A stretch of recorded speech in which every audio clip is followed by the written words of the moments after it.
One more question. Let me shift gears very quickly. What does this mean in terms of what to expect about the story of this country, the narrative of this country, whether it's about martial law, about the Marcoses, or the role of the family? What could we expect of that? I'll be very quick about this because I'm sure Tony has something to say about. For me, this is counter-revolution. In fact, I'm already working on a number of stuff about Marcos, and the title is Counter-Revolution.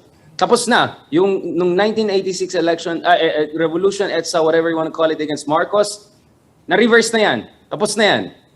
So we have completely, I mean, you go to the all key numbers, Pew Survey, World Value Survey, Asia Barometer, more than 60% of Filipinos don't see martial law in negative light.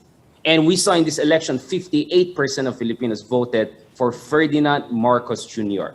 So the whole EDSA narrative and all it's out. Unless the opposition reinvents itself fundamentally and brings back the trust of people in liberal democracy.